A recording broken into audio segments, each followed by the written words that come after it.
আপনারা শুনছেন countless tales, গল্প যেখানে অল্প নয়।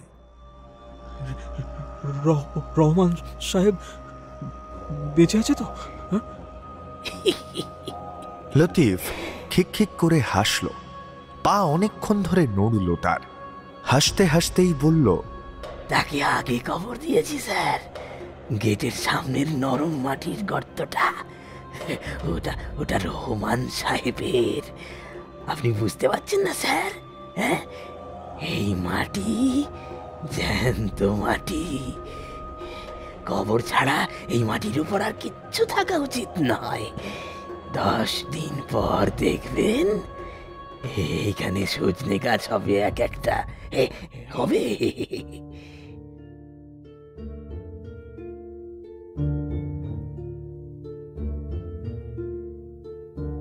কাউন্টলেস টেলসে আজ তোমরা শুনছ একটি রোমহর্ষক ভয়ের গল্প, সুমিত মিত্রের কলমে আঙুল। গল্প শুরুর আগে বলে রাখি, গল্পটির মধ্যে যেটুকু হিংস্রতা রয়েছে সেগুলো একান্তই আবহ সৃষ্টির জন্য। শ্রোতাদের অনুরোধ করছি গল্পটিকে নিছক গল্প হিসেবেই গ্রহণ করার জন্য। ব্যাস, তাহলে আর দেরি না করে চলো শুনে নিই সুমিত মিত্রের কলমে আঙুল।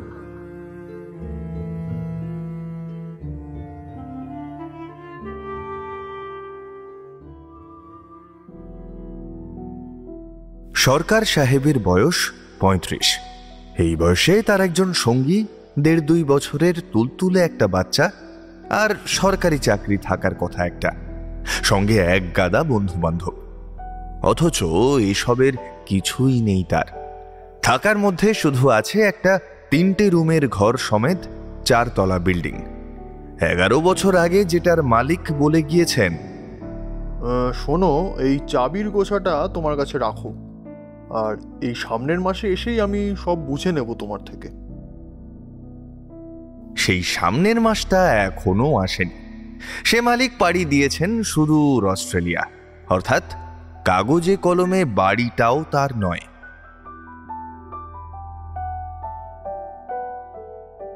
বিল্ডিং এর মালিক সোমনাথ সেন প্রচুর ধন সম্পদের অধিকারী, অঢেল টাকা পয়সা।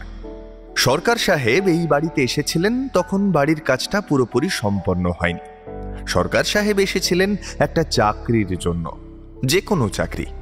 সোমনাথ সেন ঠোঁটে সিগারেট গুজে জিজ্ঞেস করলেন, কতদূর পড়েছো তুমি? ডিগ্রি কমপ্লিট করেছি, তারপর আর পড়িনি স্যার। তা তল্পি তল্পা আছে সঙ্গে? হ্যাঁ হ্যাঁ আছে স্যার, গেটে ওই দারওয়ানের কাছে রেখে এসেছি। তা বেশ বেশ, নিচের ফ্ল্যাট রেডি হয়ে গেছে, তুমি ওইখানেই উঠে পড়ো। আর ওপরেরগুলো কমপ্লিট হতে আরও 1 সপ্তাহ লাগবে, তারপর ভাড়া দিয়ে দেবো। তো তোমার কাজ হচ্ছে ভাড়াটিয়াদের যাবতীয় অনুরোধ অভিযোগ সব মন দিয়ে শুনে বাড়ির দেখাশোনা করা, ঠিক আছে? কি পারবে না? সরকার সাহেবের চোখে জল চলে এসেছিল। পা ধরে প্রণাম করে বলেছিলেন, আপনি তো আমায় চেনেন না, জানেনও না, বিশ্বাস করছেন কেন এত?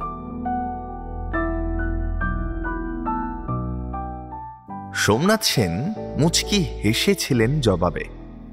সরকার সাহেব ঠিক ওই মুহূর্তে বুঝতে পেরেছিলেন এই লোকটির টাকা পয়সার পরিমাণ বোঝার ক্ষমতা তার হয়নি, কখনো হবেও না। টাকা পয়সাওয়ালা মানুষগুলো জুয়া খেলতে পছন্দ করে। রিস্ক হচ্ছে তাদের ডেজার্ট। রাতে খাওয়ার পর একবার নেন, না নিলে ঠিক তৃপ্তি মেটে না। সরকার সাহেব হচ্ছেন সোমনাথ সেনের তেমনই একটা ডেজার্ট। পুরো বাড়ি কমপ্লিট হবার পর একবার এসেছিলেন সোমনাথ সেন বাড়ি দেখতে।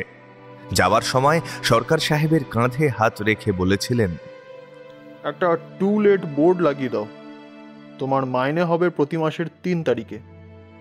অফিস থেকে নিয়ে নেবে। অফিস চেনো তো? হ্যাঁ হ্যাঁ স্যার। স্যার ডাকবে না, নাম ধরে ডাকবে, নয়তো আঙ্কেল দাদা টাইপের কিছু ডাকতে পারো। তো বেশ, আমি চললাম তাহলে। সোমনাথ সেন সিগারেটে বেশ লম্বা লম্বা টান দিয়ে গাড়িতে উঠে বসলেন। দাদা কিংবা আঙ্কেল টাইপ কিছু ডাকা দূরের কথা, এরপর আর কখনো সরকার সাহেব তাকে দেখেনি। ভাড়া বাবদ টাকাগুলো ভাড়াটিয়ারা সরকার সাহেবকেই দিয়ে যায়। আবার প্রতি মাসের 3 তারিখে অফিসে গেলে একটা খাম ধরিয়ে দেওয়া হয় তাকে। খামের ভেতর থাকে 21,000 টাকা। কোনোদিন টাকার অঙ্কে গন্ডগোল হয়নি এই 11 বছরে, একবারও না। রাত 9টা। সরকার সাহেব বারান্দার চেয়ারে বসে বাইরে তাকালেন। 4 তলা বিল্ডিংয়ে মোট 2টো ফ্ল্যাট ভাড়া হয়েছে। গেটের সামনে একটা, আর মিনিট খানেক হাঁটা পথের দূরত্বে থাকা চৌরাস্তার মোড়ে 3টি টুলেট বোর্ড লাগানোর পরেও এই বিল্ডিংয়ে ভাড়া থাকতে আসে না তেমন কেউ। একটু চাপা জায়গা যদিও, আশেপাশে বিল্ডিং নেই, আর চারপাশে খোলা প্রান্তর, জমিগুলো খালি পড়ে আছে। সরকার সাহেব তাই বিল্ডিং পার্শ্ববর্তী একটা জমিতে কিছু সবজি চাষ করেছেন। মাটি বেশ ভালো বলা চলে, সবজিগুলোও তাই পরিপুষ্ট। পাতার ডাঁটার দিকে তাকালেই বোঝা যায় কেমন সতেজ আর প্রাণবন্ত। জমির দিকে তাকিয়ে বড্ড মায়া লাগে সরকার সাহেবের। এই জমিটাও নিজের না, তাতে কি, মাটিতে গাঁথা প্রাণগুলো তো তার নিজের। সজনে গাছের চারা আনা দরকার কয়েকটা। সজনে পাতার উপকারিতা সম্পর্কে সরকার সাহেবের তেমন কিছুই জানা ছিল না। 3য় তলার ভাড়াটিয়া অচিন্ত্যবাবু জানালেন সেই দিন, অথচ এই গাছটাকে আগাছার চোখে দেখেছে সে ছোটবেলা থেকেই। সরকার সাহেব একটা দীর্ঘ নিঃশ্বাস ফেলে বারান্দা দিয়ে অদূরে তাকালেন। গেটের টিমটিমে আলোর ফাঁক গলে অন্ধকার ছাপিয়ে চৌরাস্তার মোড়ের হলুদ লাইটটা উঁকি দিচ্ছে যেন এই দিক ফিরে। সরকার সাহেব একটা ধাক্কা খেলেন। গেট থেকে সোজা যে পথটা এঁকে বেঁকে চৌরাস্তা অবধি চলে গিয়েছে, তার বাঁ দিকে খোলা প্রান্তরে সাদা লম্বাটে কিছু একটা শুয়ে আছে না? ঠিক যেভাবে কফিনে সাদা কাপড় পরিয়ে লাশ মুড়িয়ে রাখা হয়। সরকার সাহেবের বুক একটু কেঁপে উঠল। একটা লাশের মতো কিছু শুয়ে থাকবে কেন খোলা প্রান্তরে? যদি লাশ ফাঁস হয়, কে ফেলে যাবে এভাবে এত রাতে? রামজি, ও রামজি। দারোয়ান জবাব দিল না, ঘুমিয়েছে নির্ঘাত। সরকার সাহেব গায়ে চাদর জড়িয়ে বের হলেন। নিচতলা আর 3য় তলার দিকে একবার তাকালেন। লাইট নিভানো ওদের। 2 ভাড়াটিয়াই ঘুমিয়েছে, অথচ মাত্র 9টা বাজে, এমন কোনো রাতও না। রামজি রুমের দরজা আটকে ঘুমোচ্ছে। সরকার সাহেব কয়েকবার দরজা ধাক্কিয়েও ওঠাতে পারলেন না তাকে। চাপার আগে মুখ লাল হয়ে এলো তার। আগামীকালই লোকটার চাকরি খাবেন। গেট খুলে 2 পা সামনে বাড়াতেই একটা নরম মাটির গর্তে পা ঢুকে গেল হঠাৎ। সরকার সাহেব আশ্চর্য হলেন, পথের মাঝখানে এমন গর্ত কখন হলো? পা টেনে উঠিয়ে ভ্রু বাঁকা করে বিরক্ত হয়ে তাকালেন তিনি। পায়ে তার নরম মাটি লেগে আছে। তিনি এবার বাঁ দিকে তাকালেন। কাঁধ প্রচন্ড ভারী হয়ে এলো তার। পুরো শরীরে ঠান্ডা একটা শিহরণ টের পেলেন। বুকের ধুকপুক ধুকপুক বাড়ল। ঢোক গিললেন তিনি। লাশ বসে আছে হাঁটু গেড়ে, তার দিকেই তাকিয়ে। ভেবা চাকা খাওয়া দৃষ্টি তার। আচমকা কোনো এক কারণে হুট করে ঘুম ভেঙে গেলে প্রথম 10 সেকেন্ড মানুষ যেভাবে তাকিয়ে থাকে। সরকার সাহেব গলা খাকরি দিয়ে বললেন, কে কে বসে ওখানে? স্যার, আমি লতিফ সিদ্দিকী। তা কাপড় জড়িয়ে বসে আছো কেন এত রাতে? শরীর জলে, বাতাস লাগলেই শরীর জলে। যাও যাও এখান থেকে, যাও বলছি। আমি যাব না স্যার। মানেটা কি? কি করবে? আমার কবর লাগবে, আমাকে কবর দিন। আমার শরীরটা জ্বলছে স্যার, আমাকে কবর দিন। সরকার সাহেব থতমত খেয়ে দুর্বল স্বরে ধমকালেন, ফাজলামি করছো? হ্যাঁ, কবর দিয়ে কি করবে তুমি? কাপড় মোড়া লোকটি উঠে দাঁড়ালো। গেটের টিমটিমে আলোয় লোকটিকে দেখলেন সরকার সাহেব। বয়স 30-32 হবে। নাকের নিচে গোঁফ, সারা গায়ে কাপড় জড়ানো। দেখার মতন উন্মুক্ত আছে মুখ, হাত আর পা। পা দেখলেন সরকার সাহেব।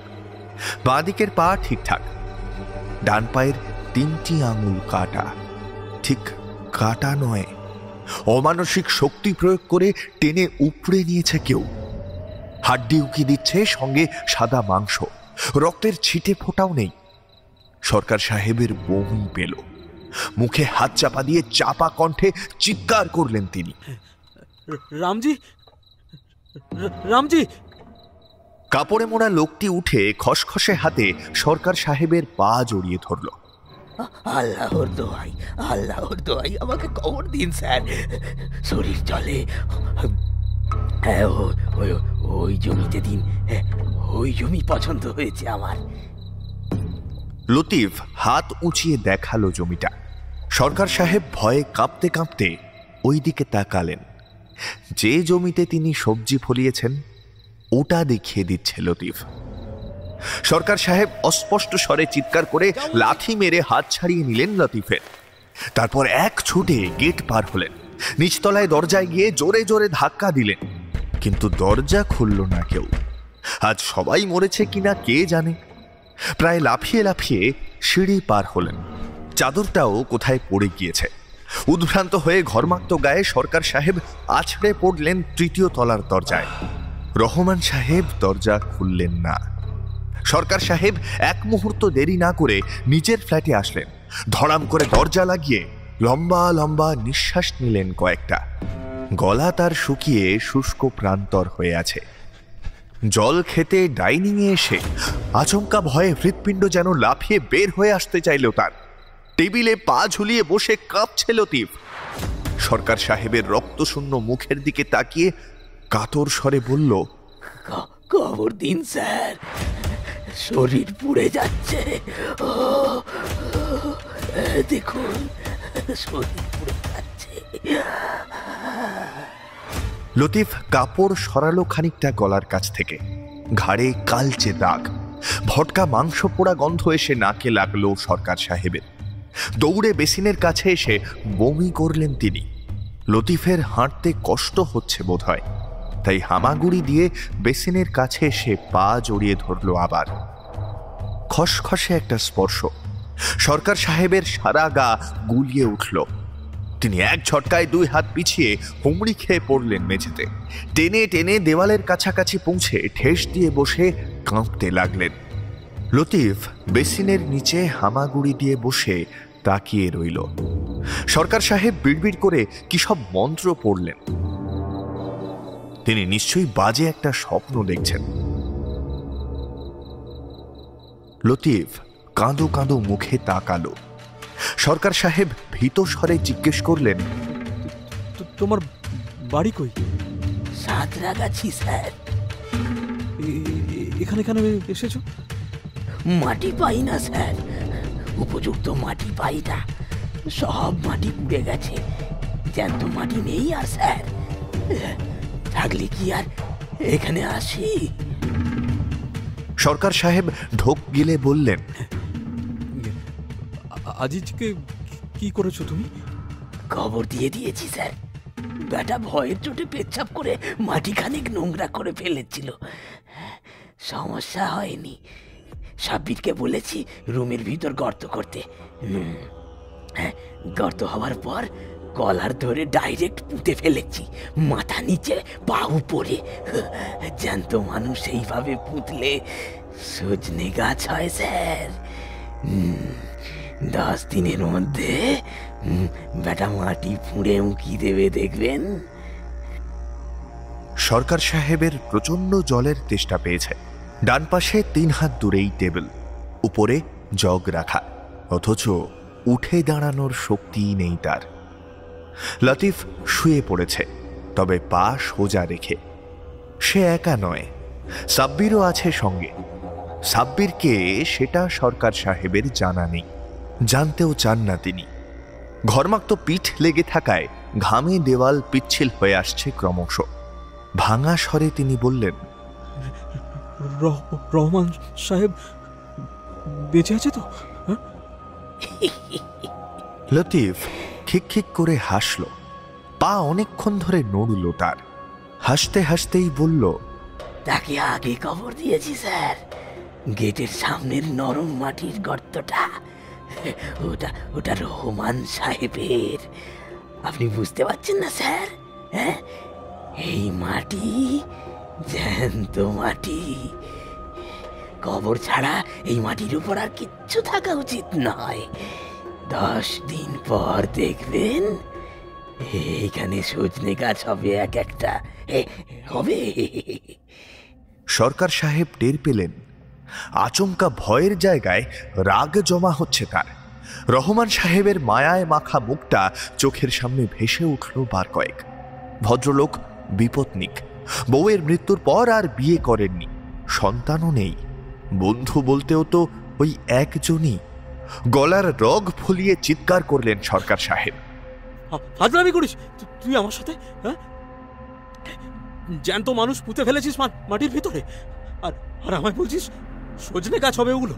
শালা, তুই এখনই এই মুহূর্তে আমার বাড়ি থেকে বের হ। লতিফ খিক করে হাসলো আরো কিছুক্ষণ। এইবার হাসির সময় নড়াচড়া করলো মেঝেতে সে।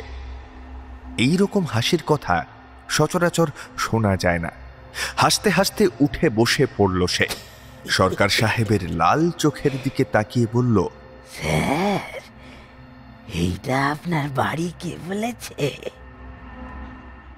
আমার বাড়ি, এটা আমার বাড়ি।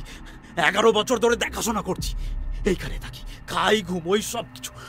তুই বেটা এখনই তোর সাঙ্গ পাঙ্গ নিয়ে বাইরে বের না হলে কিন্তু কোদালের এক কোপে তোর মাথা কেটে ফেলবো। লতিফ যেন দম ফাটানো হাসির কোনো একটা চুটকি শুনল। সেরকমই হো হো করে হাসতে লাগলো, গোটা বাড়িটাকে কাঁপিয়ে। হাসতে হাসতে উঠে দাঁড়িয়ে 2 হাত উপরে তুলে কেমন একরকম নাচতে লাগলো সে। হাসির শব্দ শুনে বোধহয় বন্ধ দরজা লাথি দিয়ে ভেঙে ভেতরে আসলো কয়েকজন লোক। সরকার সাহেব তাকালেন ওদের দিকে। একজনকেও চেনেন না তিনি, সবাই সাদা কাপড় পরা।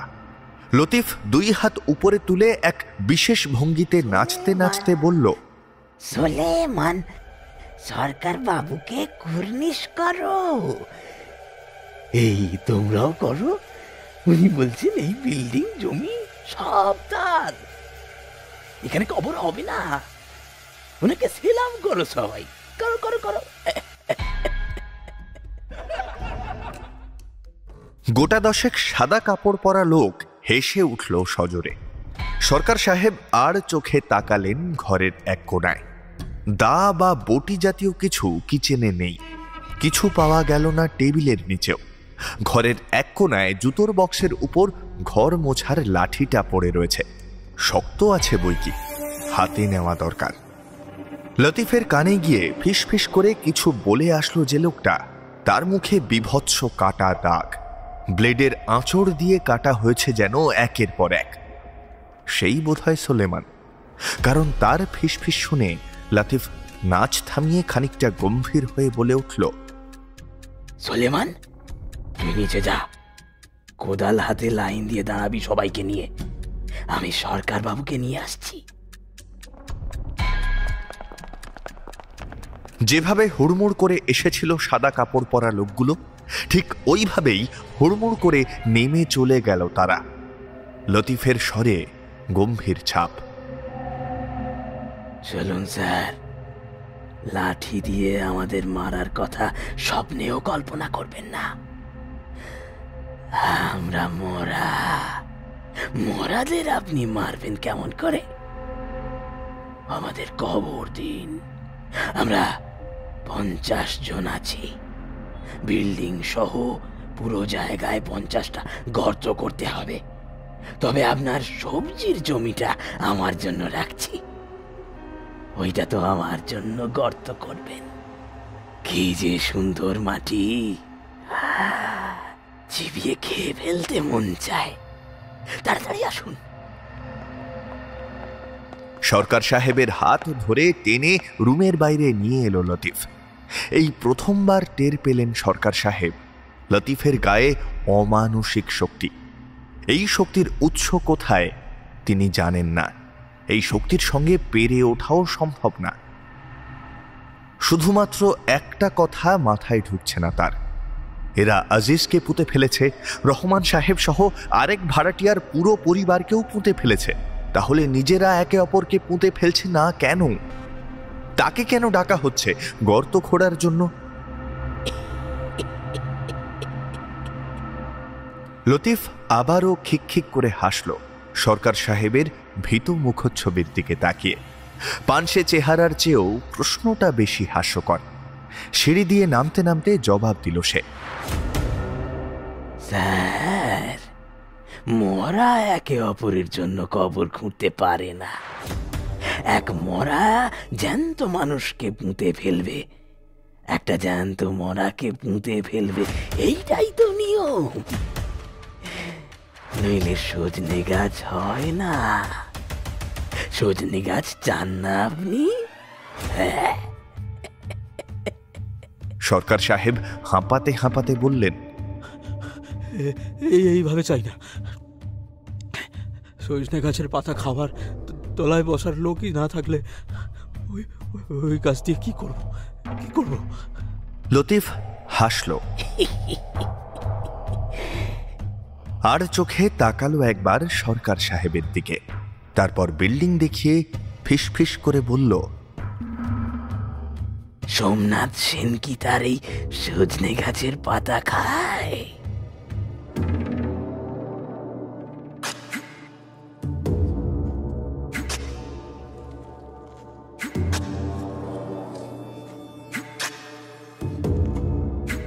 কোদাল হাতে গর্ত খুঁড়ছেন সরকার সাহেব।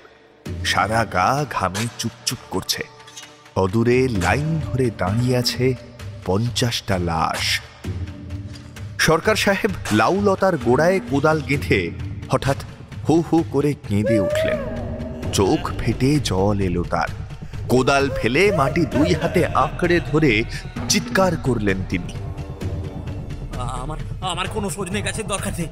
চলে যা, দূর হ, দূর চোখের সামনে থেকে, নইলে আমাকেও পুঁতে ফেল। আমি এই মাটি ছাড়বো না। না, কোনো কবর হবে না, কোনো কবর হবে না, কোনো গর্ত হবে না। এইটা আমার জমি, আমার। লতিফ সহ 50টা লাশ একসাথে এক পাশবিক ও ভয়ানক স্বরে হেসে উঠল। তাদের সমস্যার হাসিটা গড়গড় একটা শব্দের মতো শোনালো, যান্ত্রিক, যেন অদূরে কোথাও মেশিন চালু করা হয়েছে। গড়গড় গড়গড়। ধক করে মাটি পোড়ানো গন্ধ ভেসে আসলো সরকার সাহেবের নাকে। অনুভব করলেন তার ডান পা চেপে ধরে আঙুল ধরে মোচড় দিচ্ছে লতিফের লৌহ কঠিন হাত। প্রচন্ড ব্যথায় জ্ঞান হারাবার জোগাড় হলো তার। লতিফ ইতিমধ্যেই সরকার সাহেবের ডান পায়ের আঙুল হ্যাঁচকা টানে উপড়ে নিয়েছে। সরকার সাহেবের চেহারা ব্যথায় নীল হয়ে আসলো। তিনি বিকট চিৎকার দিয়ে পায়ের দিকে তাকালেন। কনিষ্ঠাঙ্গুল উপড়ে নেওয়া হয়েছে, রক্তে ভেসে যাচ্ছে জমি। সরকার সাহেব মুহুর্মুহু চিৎকার করতে লাগলেন। লতিফ সহ গোটা 10 লাশ ওই চিৎকারের সঙ্গে তাল মিলিয়ে শরীর দুলিয়ে চারপাশে ঘুরপাক খেতে লাগলো।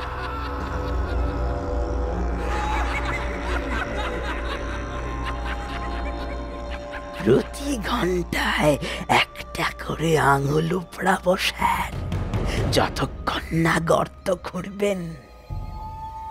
লতিফের খসখসে কণ্ঠস্বর শুনে সরকার সাহেবের পুরো শরীর কাঁপতে লাগলো। ঢোক গিলতেও কষ্ট হচ্ছে, একটু জল খাওয়া প্রয়োজন। তিনি পা ছেঁচড়ে ছেঁচড়ে জমি থেকে গেটের দিকে আসতে লাগলেন। ঠিক তক্ষুনি খেয়াল হলো তার, গেটের সামনে অসংখ্য কাটা আঙুল ছড়ানো।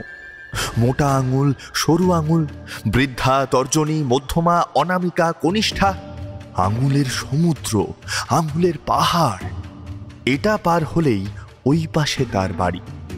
অসংখ্য আঙুল ঠেলে সরকার সাহেব সর্বশক্তি দিয়ে মাটি খামচে ধরে সামনের দিকে এগোতে লাগলেন। লতিফরা জমির আলে বসে অপেক্ষা করল। সবে তো একটা আঙুল উপড়ানো হয়েছে, তিনটে না উপড়ানোর আগে পর্যন্ত ঠিক গর্ত খুঁড়তে চায় না মানুষ।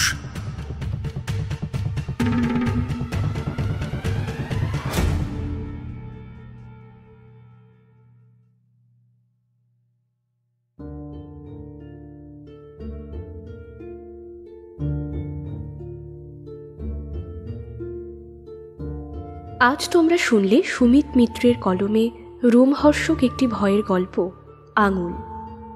কাউন্টলেস টেলসের এই বিশেষ গল্পে গল্প পাঠে ছিল শঙ্খ, সরকার সাহেব ও লতিফের চরিত্রে ছিল বিভা ক্যাফে থেকে কৌশিক, অন্যান্য চরিত্রে সুশ্রীক, গল্পের সূত্রধার আমি সায়নী, পোস্টার ডিজাইন, আবহ সৃষ্টি ও সমগ্র পরিচালনায় টিম কাউন্টলেস টেলস। তাহলে কেমন লাগলো তোমাদের আজকের গল্প? অবশ্যই কমেন্ট করে জানিও, আর ভালো লাগলে অবশ্যই শেয়ার করে দিও। পরের সপ্তাহে আসছে একটি স্পেশাল গল্প। ভালো থেকো আর শুনতে থাকো কাউন্টলেস টেলস।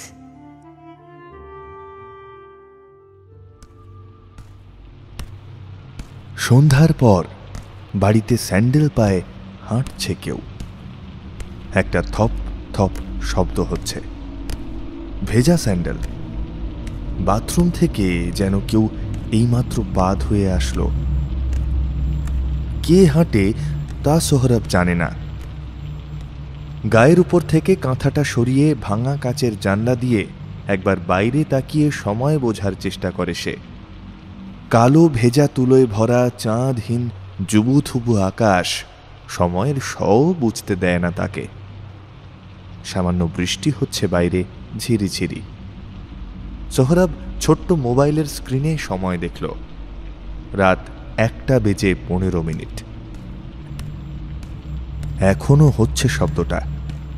থপ থপ করে সে শব্দ এগিয়ে যায় বাথরুমের দিকে। সোহরাব কান খাড়া করে শোনে।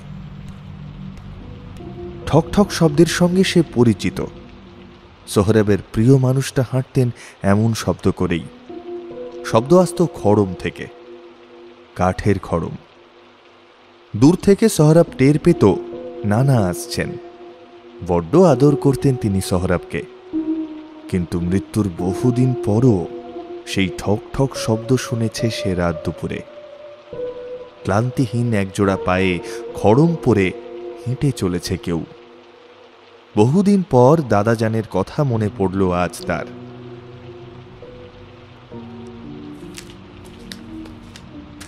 আবার শব্দ হলো। অন্য কেউ হলে এতক্ষণ ভয়ে মূর্ছা যেত।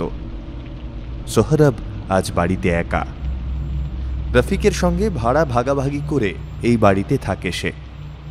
রফিক 1 সপ্তাহ ছুটি নিয়ে গ্রামে গেছে বোনের বিয়ে দেবে। সোহরাবও যাবে, তবে বিয়ের আগের দিন। আপাতত সোহরাব 3 দিন ধরে বাড়িতে একা। এবং এই মুহূর্তে রাত 1টায় একলা বাড়িতে কেউ একজন ভেজা স্যান্ডেল পায়ে থপ থপ করে হাঁটছে। তবুও সোহরাব ভয় পেল না। দিনরাত যাদের হাসপাতাল আর মর্গে কাটে তাদের ভয় ডর পেলে চলে না। থপ থপ শব্দটা আচমকা থেমে যায়। খসখসে মেঝেতে ভেজা স্যান্ডেল ঘষার আওয়াজ পাওয়া যায়। সোহরাব এবার সতর্ক হয়ে যায়। বাড়িতে চোর ঢুকেছে, হাতে নাতে ধরতে হবে। একটু আগেই চিৎকার করে কে রে বলার জন্য নিজেই মনে মনে নিজেকে গালি দিল সোহরাব। চোর সতর্ক হয়ে গেছে হয়তো, আর সেই সঙ্গে থপ থপ শব্দটাও নেই এখন আর। সোহরাব বিছানায় উঠে বসল সন্তর্পণে। একটু নড়ে উঠলেই দুর্বল বিছানার পায়া ক্যাঁচ ক্যাঁচ শব্দ করে উঠবে। না না, আর কোনো আওয়াজ করা যাবে না। নিজের শরীরটাকে যথাসম্ভব স্থির রেখে বিছানা থেকে নেমে ঘরের কোনায় দাঁড় করিয়ে রাখা পুরনো কাঠের তক্তাটা হাতে তুলে নিল সে। পা টিপে টিপে বাথরুমের দিকে এগিয়ে গেল। বাইরে বিদ্যুৎ চমকাচ্ছে একটু পরপর। ভেন্টিলেটর এবং 2টো জানলা দিয়ে সেই বিদ্যুতের আলো এসে সামান্য সময়ের জন্য চোখ ধাঁধিয়ে দিচ্ছে। সোহরাব লাইট জ্বালালো না, তবে হঠাৎ একটা সজোরে বিদ্যুৎ চমকানোর সাথে সাথেই ওই খানিকক্ষণের আলোয় একটা অদ্ভুত দৃশ্য দেখল। একজোড়া স্যান্ডেল পড়ে আছে বাথরুমের সামনে, ভেজা লাল ফিতের স্যান্ডেল। আপাত দৃষ্টিতে কোনো ভয়ঙ্কর দৃশ্য মনে না হলেও সোহরাবের গাটা শিরশির করে উঠল। এই কি করে সম্ভব? এই স্যান্ডেল তো পরশু সে চুরি করেছে। সোহরাবের নাইট ডিউটি ছিল পরশু। রাত 10টার দিকে একটি লোককে অ্যাম্বুলেন্সে করে আনা হয়, সারা গায়ে রক্ত। লোকটাকে স্ট্রেচারে করে তুলতে গিয়ে স্যান্ডেলের দিকে চোখ যায় সোহরাবের, লাল ফিতে। মানুষটার ভয়ানক রক্তপাত আর ডাক্তারদের ব্যস্ততা দেখে সোহরাব নিশ্চিত হয় যে লোকটা হয় মারা গিয়েছে অথবা একটু পরেই শেষ নিঃশ্বাসটা ছেড়ে যাবে। বেচারা স্যান্ডেল দিয়ে কি করবে, আর সঙ্গে কোনো লোকজনও নেই। সোহরাব কৌশলে স্যান্ডেল দুটো খুলে লাগিয়ে নিয়েছিল নিজের পায়ে। রক্ত লেগে একটু আঠালো হয়েছিল, যদিও সাইজ ছিল একদম ঠিকঠাক। এখন বাথরুমের সামনে ওই স্যান্ডেল জোড়াই পড়ে আছে, অথচ সোহরাবের স্পষ্ট খেয়াল আছে যে শোবার সময় শুকনো স্যান্ডেল সে বিছানার পাশেই রেখেছে। একজোড়া স্যান্ডেল পা ছাড়াই থপথপ করে হেঁটে বেড়াচ্ছে সারা বাড়িতে। এটাও বুঝি সম্ভব? সোহরাব পলকহীন দৃষ্টিতে তাকিয়ে থাকে স্যান্ডেল দুটোর দিকে। বিদ্যুৎ চমকানোর আলোয় এইটুকু দেখতে পায় যে ওগুলো ভেজা, তবে জলে নয়, রক্তে। ফিতে বেয়ে এখনো গড়াচ্ছে রক্ত। সোহরাব এক দৌড়ে বিছানায় ফিরে আসে, কাঁথাটা মাথা পর্যন্ত টেনে নেয়। কাঁপতে কাঁপতে আয়াতুল কুরসি আওড়ায়।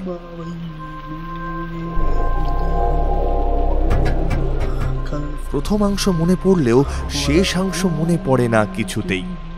বহুদিন আয়াতুল কুরসি পড়া হয় না আর। বাথরুমে যাওয়ার প্রচন্ড প্রয়োজন সোহরাবের এই মুহূর্তে, অথচ চেপে শুয়ে থাকে সে। বিড়বিড় করে কাঁপা কাঁপা স্বরে। তারপর আর মনে পড়ে না। দুনিয়ার সব দোয়া দরুদ মনে পড়ছে, অথচ আয়াতুল কুরসির পরবর্তী অংশ কিছুতেই মনে পড়ছে না। অনেক চেষ্টা করে সোহরাব, কিন্তু একটা দলা পাকানো ভয় যেন ওর কণ্ঠ রোধ করতে আসে, আর ধীরে ধীরে বাকযন্ত্র যেন আত্মসমর্পণ করে বসে।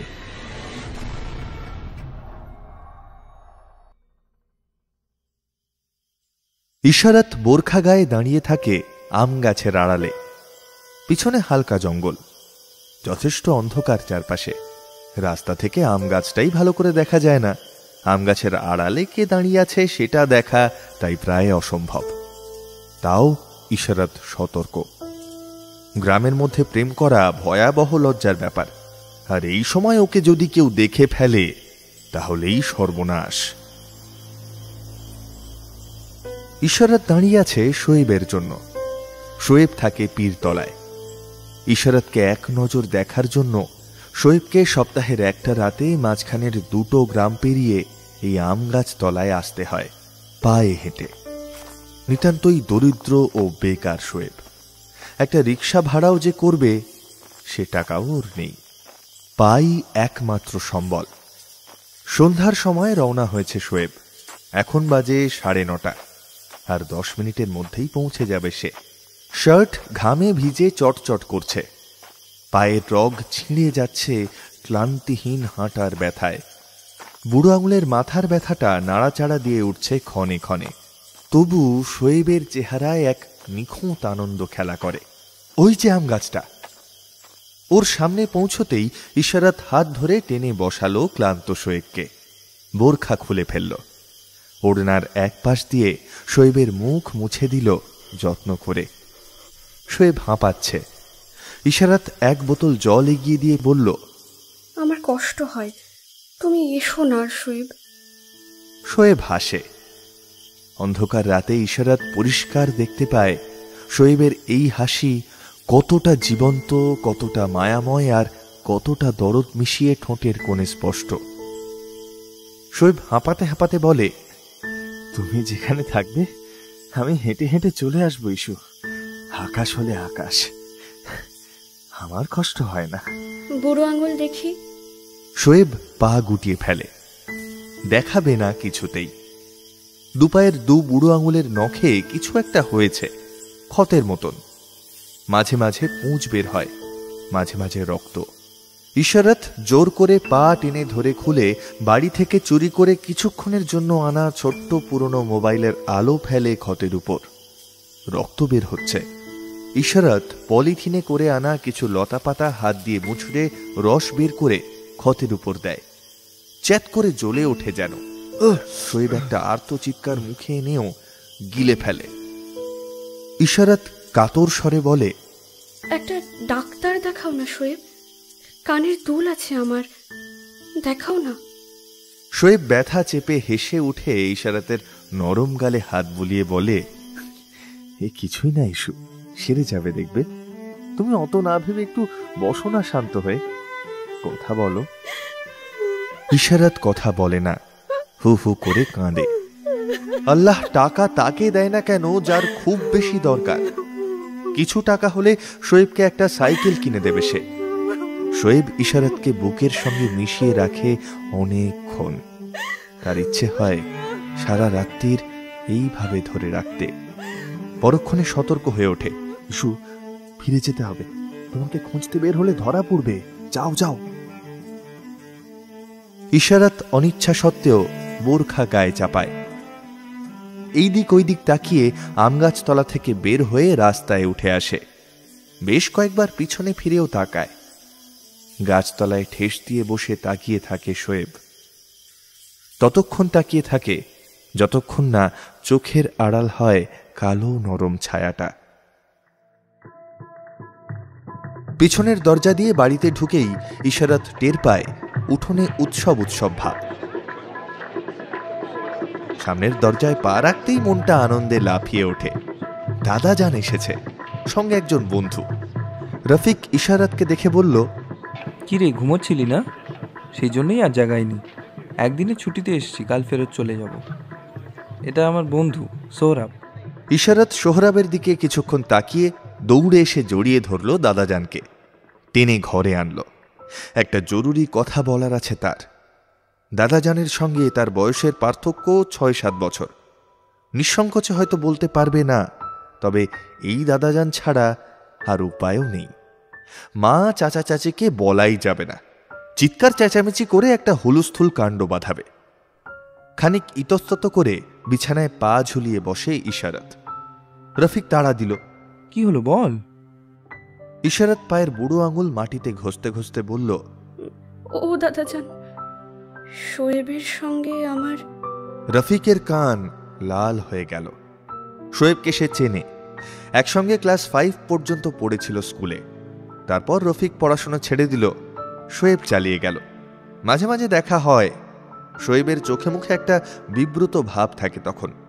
রফিক তখন ভাবত যে ছোটবেলার অশিক্ষিত বন্ধুর সঙ্গে কথা বলতে গিয়ে শিক্ষিত শোয়েবের বিব্রত বোধ হচ্ছে। বিষয়টা এখন বুঝতে পারল। চট করে বিছানা ছেড়ে উঠে মুখোমুখি দাঁড়ালো ইশারাতের। কড়া স্বরে জিজ্ঞেস করল, কি হয়েছে ওর সঙ্গে তোর? কিছু বলেছে তোকেও? ইশারাত দাদাজানের উগ্রমূর্তি দেখে ভয় পেল। ঢোক গিলে বলল, না না দাদাজান, আপনি ভুল বুঝবেন না, ও ভালোবাসে আমাকে, আমিও। যা ভাবছেন ওগুলো আমরা কিছু করিনি দাদাজান। আপনার কাছে কিছু চাইনি কোনোদিন, আজ চাইছি। আমাকে ফিরিয়ে দেবেন না দাদাজান, আমার আর কিছুর দরকার নেই, খালি আপনি ওর প্রস্তাবটা মেনে নিন। আপনার ওপর কথা বলার কেউ নেই এখানে, ও দাদাজান। ইশারাত কেঁদে ফেলল ঝরঝর করে। রফিকের কান এখনো লাল হয়ে থাকলেও চোখের রুক্ষ দৃষ্টি আপাতত ভিজে নরম হয়েছে একটু। বোনটা যে শোয়েবের সঙ্গে আজে বাজে নোংরা কিছু করে ফেলেনি আবেগের বশে, এটাই স্বস্তির কথা। ইশারাতের অশ্রু সজল চোখের দিকে তাকিয়ে রফিক কিছুক্ষণ কি যেন ভাবল। তারপর বোনের মাথায় হাত বুলিয়ে বলল, শোয়েব তোকে খেতে দিতে পারবে ইস্যু? ভালো রাখতে পারবে? চাল নেই চুলো নেই একটা ছেলে, কেন ভালোবাসতে গেলি তুই? ইশারাত দাদার হাত শক্ত করে ধরল, কাতর স্বরে বলল, ও পারবে, আমার ভরসা আছে ওর উপর, ও ঠিক হয়ে যাবে।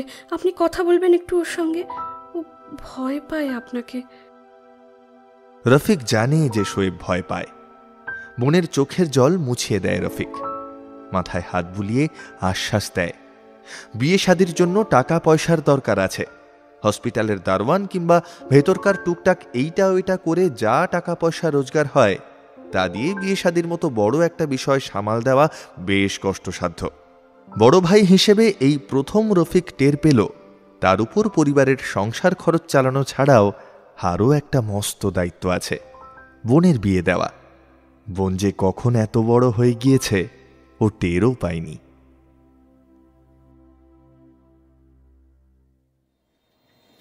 শোয়েব খোঁড়াতে খোঁড়াতে ডাক্তারের চেম্বার থেকে বেরিয়ে আসলো। বারবার পকেটে হাত চলে যাচ্ছে তার। কোনো ছিনতাইকারী একটু মনোযোগ দিলেই বুঝতে পারবে এই খোঁড়া যুবকটির পকেটে 500 টাকার বড় সড়ো একটা বান্ডিল আছে, অথবা কিছু স্বর্ণমুদ্রা। আদতে পকেটে আছে মাত্র 7,500 টাকা। ডাক্তারকে একটু আগেই 500 আর ডিসপেন্সারিতে 500 দিয়ে আসলো। হাঁটতে কষ্ট হচ্ছে শোয়েবের। একটা রিক্সা নিলে খুব আরাম হতো, তবে নেবে না সে। খরচ খুব সতর্ক থেকে করতে হবে। পকেটের একটা পয়সাও যে ওর নিজের নয়। ইশারাত কানের দুল বিক্রি করেছে, আর তার সবটুকু টাকাই শোয়েবের হাতে তুলে দিয়ে বলেছে, নাও, ডাক্তার দেখাও শোয়েব। দাদা যান কিছু জানতে না পারে যেন, জানলে বিয়ে ভেঙে দেবে। ওষুধ নেবে বেশি, একদম কিপটেমি করবে না। আর আল্লাহর উপর বিশ্বাস রাখো, পা ঠিক সেরে উঠবে। ইশারাতের ধমক কানে বেজে উঠল শোয়েবের। ব্যথা ছাপিয়ে একটা তীব্র আনন্দ বিরাজ করল চোখে মুখে তার। পা সেরে ফেলা যদি অত সহজ হবে, তবে ডাক্তার নিশ্চয়ই চিন্তিত মুখে বলতো না, আপনি দেরি করে ফেলেছেন বড্ড, ক্ষতটা অনেকটা ছড়িয়ে গেছে, কয়েকটা টেস্ট করাতে হবে। তবে আমি যেটা সন্দেহ করছি সেটা না হলেই মঙ্গল। শোয়েব জানে ডাক্তার কি সন্দেহ করছে। মাধ্যমিক অবধি পড়েছে শোয়েব, এটা বোঝার মতো শিক্ষা বা জ্ঞান তার আছে। গ্রামে হুট করে দেখা হওয়া উচ্চশিক্ষিত বন্ধুটিও ক্ষত দেখে এইটাই বলেছে, ক্যান্সার ফ্যান্সার হলে কিন্তু সমস্যা, হয় মরবে নয়তো পা কেটে ফেলতে হবে। ডাক্তারকে সে হুট করে এটাই জিজ্ঞেস করে বসল। ডাক্তার মুচকি হেসে আশ্বাস দিলেন, হতেও পারে, আবার নাও হতে পারে, তবে রেজাল্ট আসার আগে পর্যন্ত কিছুই বলা যাবে না। শোয়েব চাইলে লুকোতে পারত ইশারাতের কাছে। বন্ধুর কপালে দুটো ভাঁজ পড়ে গিয়েছিল ক্ষত দেখে। শহরে গিয়ে প্রচুর পড়াশোনা করেছে বন্ধু, ভুলভাল বলে এরকম একটা বিষয় নিয়ে নিশ্চয়ই মজা করবে না। শোয়েব নিজেও হুট করে সচেতন হয়ে গেল বন্ধুর কপালের ভাঁজ দেখে। আগে সে একা ছিল, এখন তার সঙ্গে আরও একটা জীবন জড়াচ্ছে। রফিক রাজি হয়েছে বিয়েতে, নিজে এসে কথা বলেছে, চাকরি বাকরি জুটিয়ে নিতে বলেছে। পীরতলা স্কুলের পিয়ন কিংবা সহকারী হিসেবে একটা চাকরির কথাও ইতিমধ্যে চলছে। এরই মধ্যে ক্ষতটা আশঙ্কায় ডোবালো শোয়েবকে, শোয়েবের চেয়েও বেশি ইশারাতকে। সে আঁতকে উঠল শুনে, পরদিন গিয়েই কানের দুল জোড়া বিক্রি করে আসলো। টেস্টের রেজাল্ট পরের সপ্তাহে। আপাতত 1 সপ্তাহের জন্য ওই শহুরে বন্ধু একটা জায়গা খুঁজে দিয়েছে। দিন প্রতি ভাড়া 100, 7 দিনে 700। খুব সতর্ক থেকে খরচ করতে হবে শোয়েবকে। রাতে শক্ত বিছানার মতো দেখতে কিছু তক্তার উপর শুয়ে চোখ বুজে প্রার্থনা করল শোয়েব, আল্লাহ, এই যাত্রা আমায় বাঁচিয়ে দাও, পা দুটো রাখতে দাও। আল্লাহ, যদি আমার কিছু হয়ে যায় তাহলে ইশারাতকে ভালো রেখো তুমি। আল্লাহ সম্ভবত শুনেও চোখ বুঝলেন। ভাগ্য পূর্ব নির্ধারিত। হয়তো এই কারণেই পরের সপ্তাহে ডাক্তারের চেম্বার থেকে শুকনো মুখে বের হতে দেখা গেল শোয়েবকে। চোখ মুখ শরীর আছে যদিও, কিন্তু সে শরীরের অন্দরমহলে আগের শোয়েব আর নেই। কোথাও হারিয়ে গিয়েছে যেন, কোথাও নিভে গিয়েছে সেই চোখের দুটি, যে চোখে আগে ফড়িং খেলা করত। ওইখানে গভীর এক কবর খুঁড়ছে যেন কেউ আজ। বেঁচে থাকতে হলে ত্যাগ করতে হবে শোয়েবের পা, আর পা নিয়ে থাকতে হলে হারাতে হবে জীবন। শোয়েব দিকবিদিকহীন হয়ে হাঁটল শহরের রাস্তায়। আজ তার বারবার পকেটে হাত চলে যাচ্ছে না। ইশারাতের ধমক কানে বেজে উঠে হুট করে ফিনকি দিয়ে হাসি ছুটছে না ঠোঁটের আগায়। দু চোখে অন্ধকার দেখতে পেল শোয়েব সন্ধে নামার আগেই। যখন সন্ধে নামলো তখন অন্ধকারও দেখতে পেল না আর। আল্লাহ, এই জন্ম কেন দাও তুমি?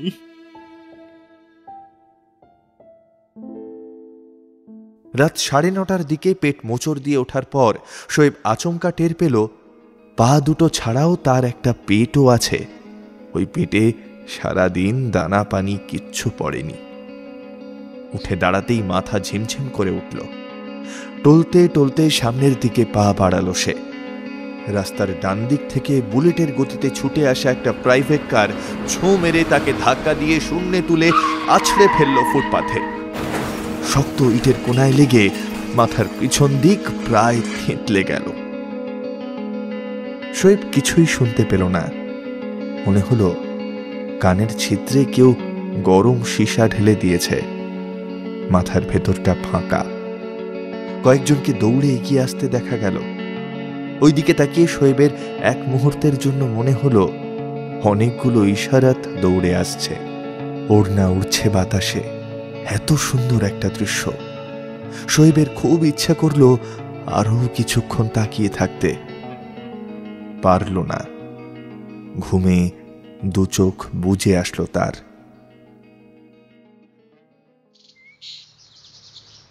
সোহরাবের ঘুম ভাঙল সকাল 11টায়। মোবাইলে 4টে মিসড কল। রফিক করেছে। পরক্ষণেই মনে পড়ল কাল ওর বোনের বিয়ে। আজ ডিউটি শেষ করেই রওনা দিতে হবে ওকে। গ্রামের নাম শেরপুর। মোবাইল রাখার পর রাতের কথা মনে পড়ল। সোহরাব ভয়ে ভয়ে বিছানার চারপাশ দেখল।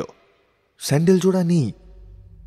পা টিপে টিপে বিছানা থেকে নেমে বাথরুমের দরজায় উঁকি দিল সোহরাব। বুকটা ধপ করে কেঁপে উঠল। স্যান্ডেল জোড়া পড়ে আছে ওইখানেই। সারা বাড়িতে রক্তের ছাপ। স্যান্ডেলে রক্ত লেগে আছে।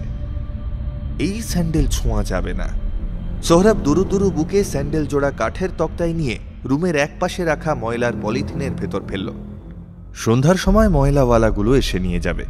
যাক, আপদ বিদেয় হোক। দাদাজানের মৃত্যুর 1 মাসের মাথায় তার সাধের খড়ম জোড়াও সোহরাব ঠিক এইভাবেই ফেলে দিয়েছিল বাড়ির পেছনের কুয়োয়। রাত বিরেতে ঠক ঠক শব্দে ভয় করত খুব। কে যেন খড়ম পায়ে হাঁটত অনর্গল। শোনার ভুলও হতে পারে। তখন বয়স কম ছিল।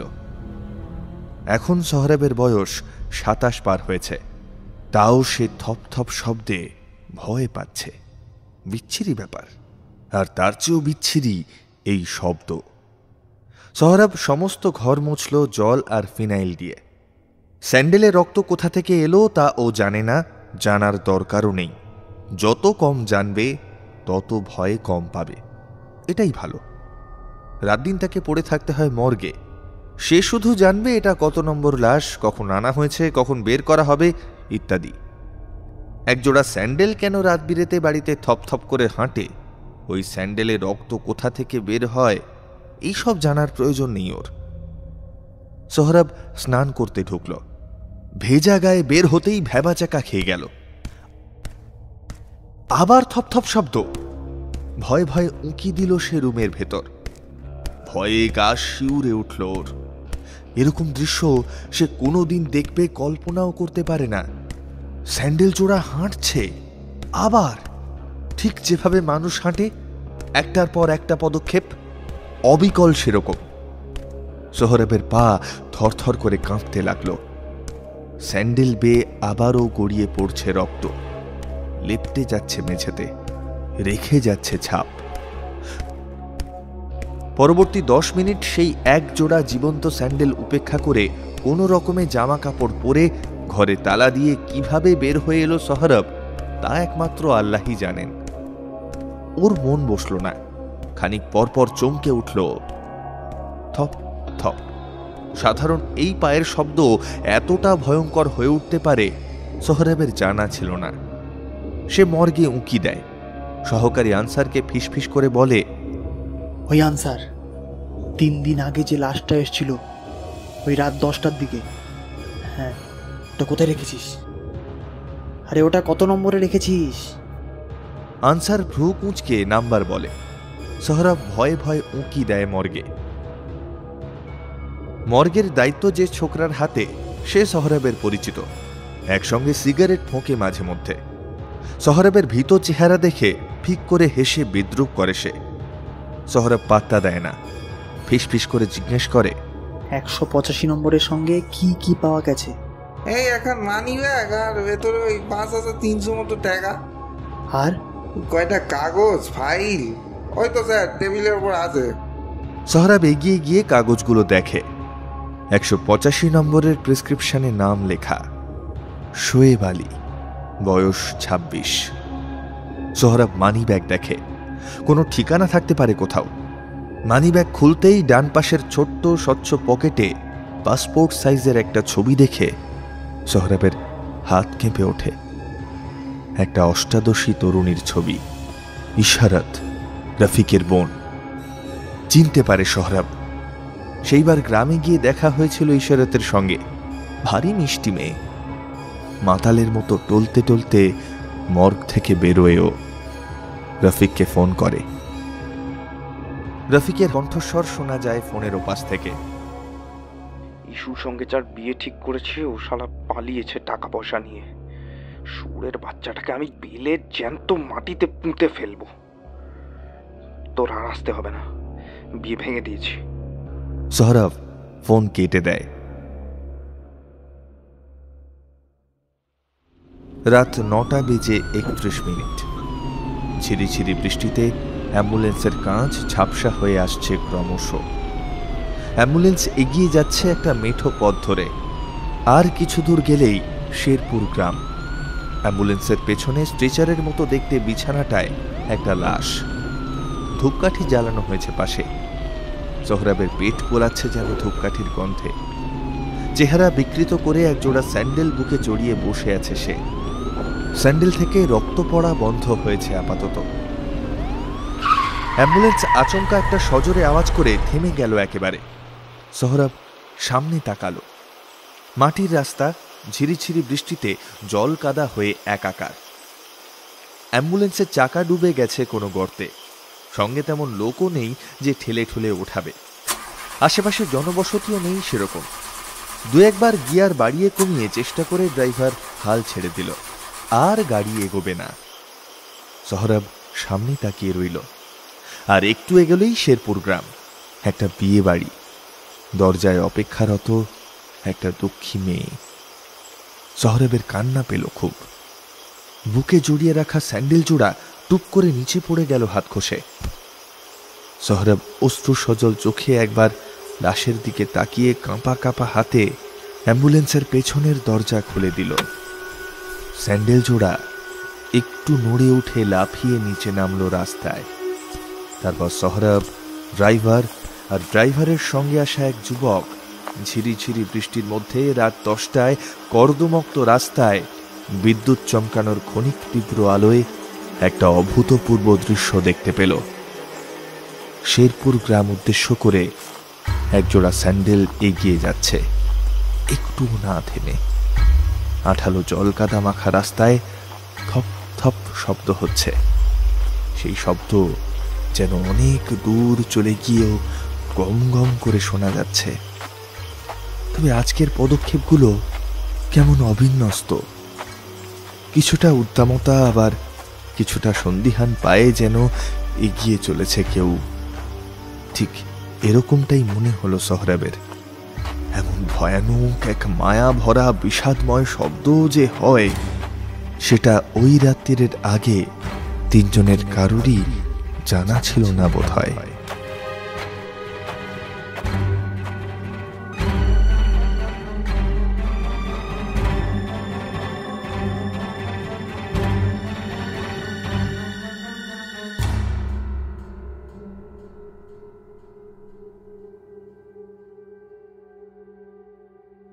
শুনলে আজকের গল্প খড়ম, রচনা সুমিত মিত্র। গল্পটা কেমন লাগলো অবশ্যই কমেন্ট বক্সে জানিও।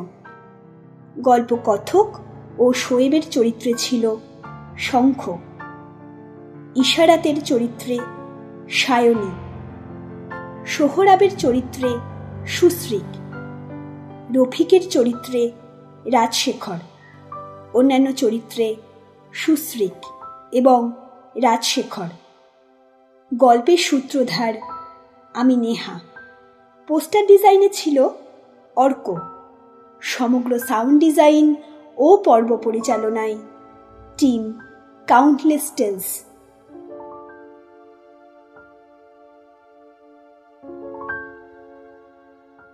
গল্পটি কেমন লাগলো জানান আমাদের কমেন্ট বক্সে।